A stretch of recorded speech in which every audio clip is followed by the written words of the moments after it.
Poštovani čitatelji portala Basketball.hr, nalazimo se sa trenerom Škrljeva, gospodinom Damirom Rajkovićem. Evo gospodine, kada ste došli u Zadar i kakvi su vam prvi dojmovi?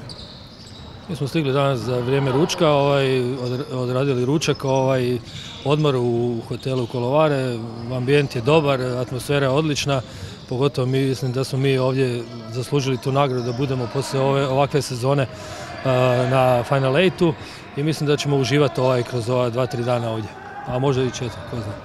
Kakva su vam očekivanja? Pa gledajte, nama je očekivanje da pružimo dobru igru na tragu ove zadnje 3 utakmice što smo igrali u prvenstvu gdje smo ostvarili pobjede. Mislim da imamo dobru atmosferu, neki igrači koje smo dobili na polusezoni polako se uigravaju, dolazimo na svoje, tako da mislim da možemo biti samo bolji ovdje. A to naše očekivanje idu da s Cibonom odigramo jednu dobru utakmicu. Mislim da je šanse uvijek, ja ne volim nikome davati prevelike, neka oni to pokažu na terenu, oni jesu abaligaši, imaju tu kvalitetu, neka pokažu tu svoju kvalitetu, a mi ćemo definitivno znati ili ćemo pokušati znati šta trebamo napraviti i ako budemo uspjeli u tome, mislim da onda će utakmica biti otvorena do samog kraja. Trenutno se na parketu igra susret između Zagreba i Cedevite u kojem Cedevita vodi 40-18. Utakmica je prilično izvjesna. No, za sat i pol počinje susret između Zaboka i Šibenika koji će biti zapravo otvoren do samoga kraja. Što vi mislite, tko će pobijediti?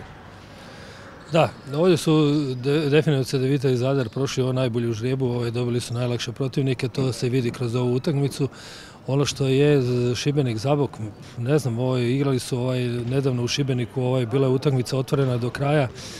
Šibenik ima dobru mladu poletnu ekipu, mi smo dugo ih lomili kod nas na Škrljevu, tako da mislim da će biti do samog kraja neizvjesna. Ako neka ekipa uspije napraviti prednost, to će biti prije svega po meni kroz jednu agresivnost, jednu čvrstinu i znati se postaviti na kriteriji. Po meni ovdje je vrlo bitno u toj jednoj utakmici se podrediti kriteriju i suđenja ili uhvatiti taj ritam suđenja i onda mislim da ta ekipa ima veliku prednost. Gospodine Rajkoviću, hvala vam puno na ovom razgovoru. Hvala vama.